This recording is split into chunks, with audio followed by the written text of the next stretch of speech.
daripada Allah Ta'ala. Tapi nyawa yang kita miliki itu adalah semata-mata karunia daripada Allah Ta'ala. Berarti katanya kita tidak mengetahui batas akhirnya itu apa. Oleh karenanya, kenapa banyak orang yang melupakan nasib yang baik, kesempatan yang baik mereka lupakan? Justru sebab utama itu karena mereka lupa kepada Allah Ta'ala. Oleh karena itu para hadirin saudara kami kaum muslimin yang berbahagia, Rasulullah SAW mengingatkan yang masih berlanjut nanti kesempatan setelah kita mati ada tiga. Mari kita evaluasi diri, introspeksi diri, apakah kita ini sudah mempersiapkan? Yang pertama adalah sedekah jariyah. Berapa banyak sedekah jariyah kita? Apakah kita sumbangkan untuk masjid? Apakah kita sumbangkan untuk pesantren?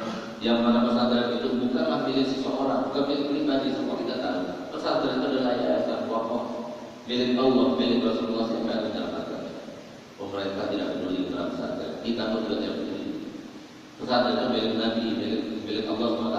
Kalau kita membantu pesantren berarti membantu Allah SWT dan membantu Nabi Muhammad serta membantu anak-anak kita sendiri. Karena satu-satunya benteng yang paling kuat yang ada sekarang ini di Indonesia yang masih bisa menjaga keimanan dan takwa itu adalah pesantren. Dan insya Allah Indonesia tidak akan terjadi seperti yang ada di Timur Tengah.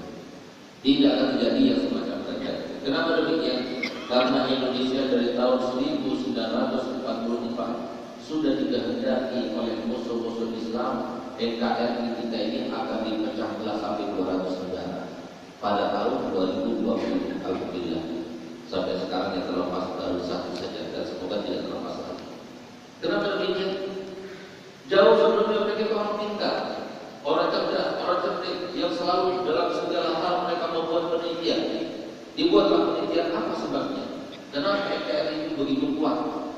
Subhanallah, ternyata jawabannya karena di Indonesia itu masih ada benteng-benteng keimanan, benteng-benteng keislaman yang tidak lain itu banyaknya tersebarnya pesantren di mana-mana. Ini yang menyebabkan mereka tetap masih mau, mereka tidak mau membukakan mata sehingga mereka itu mau melakukan kudeta dan sebagainya. Tidak gampang terprovokasi, tidak gampang dihasut dan sebagainya. Sehingga alhamdulillah kita masih bersatu dan semoga tetap kita bersatu sampai akhir hayat.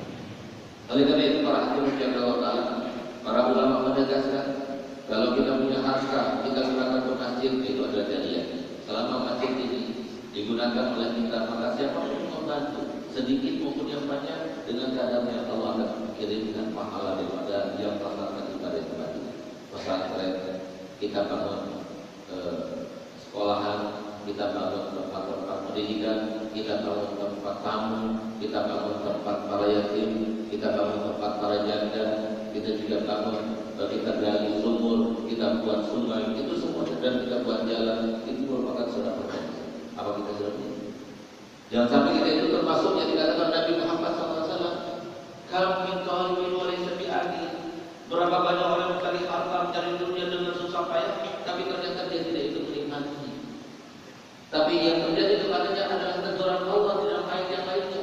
Al-haakumut takatsur hatta zurtumul maqabir. Berapa banyak orang yang dilalaikan dalam menumpuk-numpuk harta. Setelah banyak kemudian bukan dia menikmatinya tapi dia meninggalkan. Oleh karena Imam Ali karramallahu wajhahu, beliau pernah suatu waktu dalam keadaan gelisah, dalam keadaan sumpah, dalam keadaan sedih. Yang dilakukannya kalau sudah demikian, bukan seperti kita mencari hiburan dengan mendengarkan musik atau membangun masjid dan sebagainya. Tapi tidak. Beliau pergi ke pagi. Ketika sampai ke pagi, maka beliau mendoakan hari pagi. Seraya kemudian dia berkata kepada mereka, ya ahlal qubur, ahmiluna ma indakum wa sanubiru ma indana. Wahai ahli kubur, tolong kabari kami, kabari ada di antara kalian, kabari, beritahukan kepada kami. Dan kami nanti akan beritahukan kepada kalian apa kabari yang ada di antara kami. Kemudian beliau katakan, biarkan saya dulu yang memulai. Amal amwal mutarrusiman. Harta yang kalian cari, yang kalian kumpulkan sekarang sudah dibagi-bagi. Amal buyut faqad sukinat. Rumah-rumah kalian sekarang sudah ditinggali oleh orang lain. Amal azwaj faqad tazawwajna ghaira. Ada istri kalian sudah kawin dengan orang lain. Itulah kabar-kabar yang ada di antara kalian. Lalu apa kabar-kabar yang ada di antara kalian? Maka beliau kemudian mendengarkan telinga mendengarkan telinganya ke salah satu kuburan, lalu dia berkata, "Lau azinallahu ayyun itu la naqamu." Kalau seumpama Allah mengizinkan mereka untuk berbicara, maka mereka pasti akan berbicara. Kalau mereka berbicara, tidak mungkin mereka akan berbicara selain khairul zad taqwa. Sebaik-baik bekal kita adalah ketakwaan kepada Allah. Itu yang pertama. Sudah lihat, banyak memang Pak sekarang ini orang yang punya harta melimpah, pensiunan yang mempunyai harta yang banyak ketika dia itu hasil bekerja selama ini. Tapi semuanya itu bikin tambah harta, bikin lagi beli tanah dan sebagainya untuk masa depannya anak-anak. Jangan bikin ke mereka Pak. Mereka itu sudah ada yang menantunya Allah Subhanahu wa taala. Bahkan Nabi SAW dalam hadis mengatakan, "Man mata bila wasiyatin mata ghariba." Orang yang meninggalkan dunia ini tanpa berwasiat, maka dia akan meninggal dalam keadaan seperti orang asing, tidak punya apa-apa lagi, dia bisa disandarkan. Apa maksudnya? Orang yang meninggal dunia tanpa berwasiat. Padahal di antara kita selalu orang kalau meninggal dunia kebanyakan mereka berwasiat. Berwasiat kepada istrinya supaya tidak kawin lagi. Berwasiat kepada anak-anaknya supaya mereka luput. Bukan itu Pak. Bukan itu. Maksudnya Nabi SAW berwasiat itu adalah wasiat dengan sebagian hartanya. Itu haknya dia. Seperti daripada harta kita. Ketika kita akan meninggal pun, itu adalah harta kita. Masih bagian kita. Masih kesempatan kita. Tapi lebih daripada sepertiga itu tidak diperbolehkan itu milik kita. Supaya kita paham. Itulah maksud daripada sabda Nabi Muhammad SAW dalam hadis yang berbunyi, "Yaqul ibnu Adam mali wa ma malu illa ma akalta fa'aqli aw labista fa'aqli aw tasaddaqta fa'aqli wa ma siwa dzalika fadzahibun aw tarikun linnas." Berapa banyak pada Adam mengatakan dulu rumahku, tokoku, tanahku dan sebagainya bisa berikan. Yang mana kata Allah? Yang mana kita? Soal yang kau makan sampai habis. Soal yang kau pakai sampai usang. Kecuali yang kau sedekahkan dan diberikan di sisi Allah. Selain daripada itu, maka akan hilang.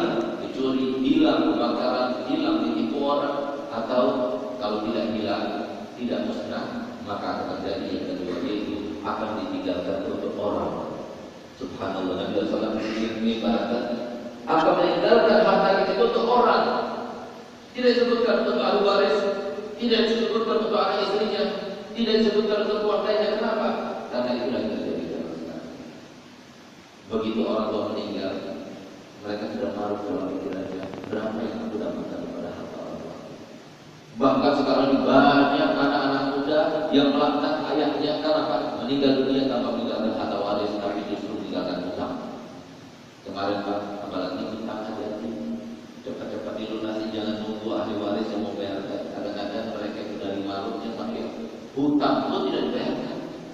Padahal hutang ini sesuai dengan sabda Nabi kita Muhammad SAW dalam hadis yang diriwayatkan oleh Imam Muslim. Yauma yamutu syahidu syahidan yughfar jami'u dzunubihi illa dzalik. Ketika seorang syahid mati pun, syahid yang dikatakan Nabi SAW, kalau orang mati syahid maka masuk surga dan tambah hitam. Kalau orang mati syahid nanti di padang mahsyar dia berhak mendapatkan hak prioritas kepada Allah Taala untuk memberikan syafaat 70 keluarganya.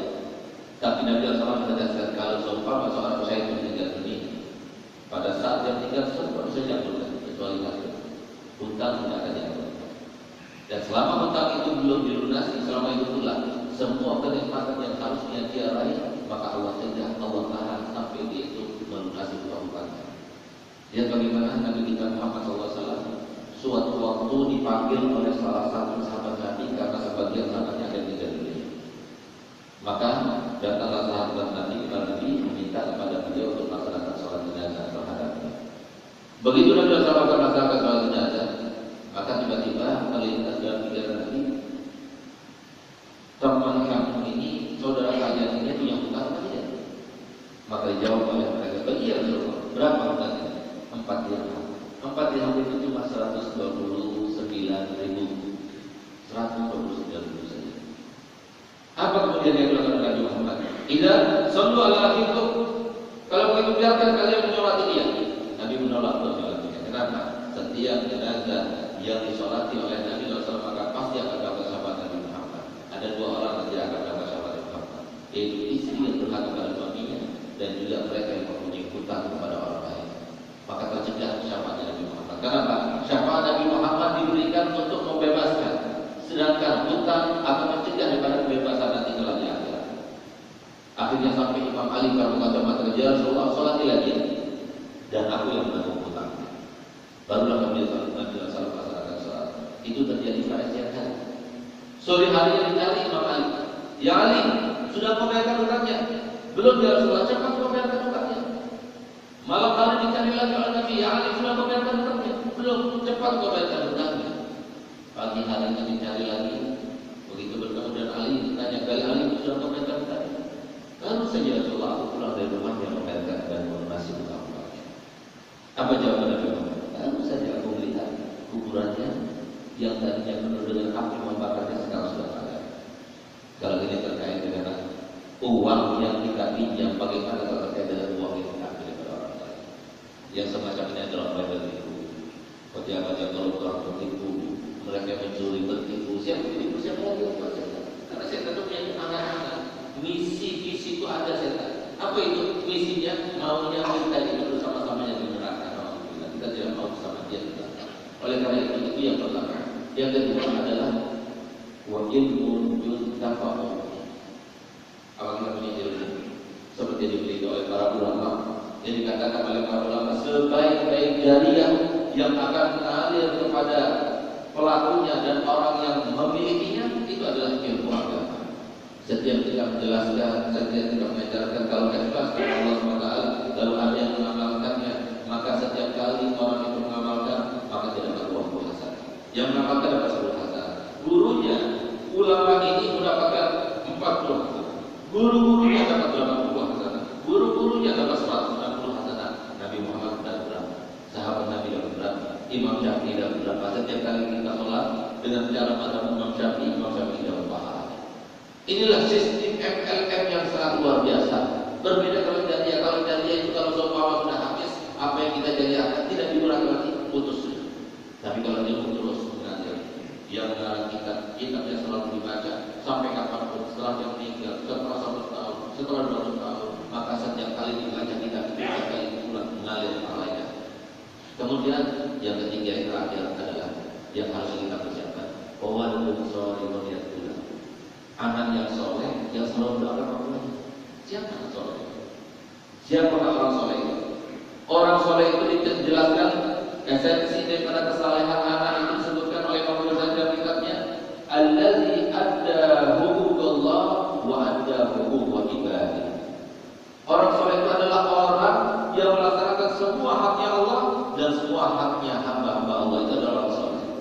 Mana mungkin kita mempunyai anak soleh kalau mereka tidak pernah kita asuhkan, kita didikkan dengan didikan agama yang mereka mengerti bagaimana cara menjadi orang soleh. Mana mungkin pada zaman sekarang ini kalau kita itu hanya bersandar pada pendidikan formal, maaf, saya sendiri seorang formal, seorang.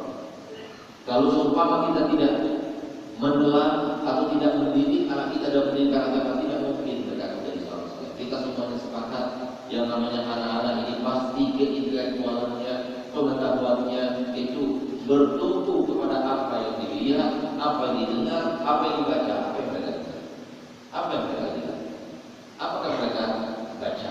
Semuanya itu kalau seumpama kita pikirkan, pendidikan formal yang ada sekarang ini memang tidak sesuai dengan harapan para orang tua. Buktinya tahun 2011 KPAI Pusat telah mengadakan sebuah penelitian yang sangat memiriskan hati kita, memilukan hati kita. Kalau kita tidak merasa prihatin dengan yang terjadi pada anak-anak muda kita, itu berarti kita bukan tergolong daripada golongan Nabi Muhammad. Karena Nabi Muhammad telah bersabda, "Man lam yahtam bi amrina falaysa minna." Siapapun di antara kita yang tidak ikut prihatin dengan apa yang terjadi di antara kita, berarti dia bukan termasuk golongan kami. Apa yang Nabi Muhammad SAW? Nabi Muhammad yang terjadi dalam penelitian itu adalah tahun 2011 dibuat penelitian oleh KPAI yang hasilnya adalah 62,7% siswi SMP itu di Indonesia sudah tidak pernah. Lihat bagaimana bercanda moral mereka, lihat bagaimana anak-anak muda kita mereka yang seks bebasnya, narkoba dan sebagainya. Sebabnya apa? Tidak ada remnya. Mereka takut orang tua di rumah. Kita jaga mereka takut orang tua. Bagaimana mereka itu akan takut orang tua di luar rumah? Di dalam rumah iya. Tapi Nabi Muhammad tidak mengajarkan mereka takut orang tua. Tapi Nabi Muhammad mengajarkan kita semuanya Dan pendidikan Nabi Muhammad mengajarkan kita semuanya bertakut kepada Allah. Di mana pun kita berada takut kepada Allah. Apapun yang akan menjadi tugas kita akan takut kepada Allah. Itulah yang akan menjadi kita. Oleh karena itu para hadirin yang Allah Taala, maka saya masukkan anak-anak kita ke dalam pendidikan Nabi Muhammad SAW.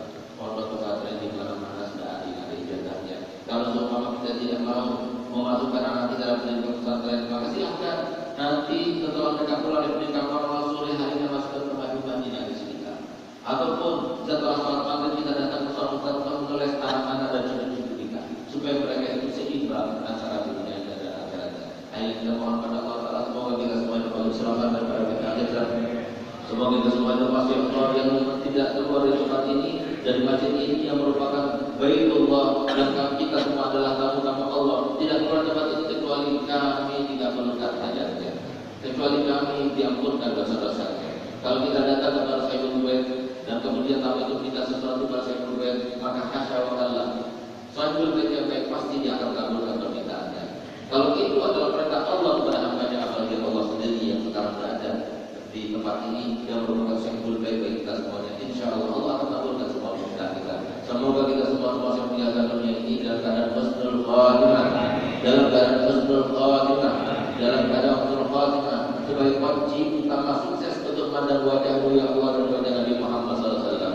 Rabbana atina fid dunya hasanah wa fil akhirati hasanah wa qina adzabannar. Wa sallallahu alaihi wa sallam Muhammadin wa ala alihi wa sahbihi alhamdulillahi rabbil alamin. Wa billahi taufiq wal hidayah. Wassalamu alaikum warahmatullahi wabarakatuh.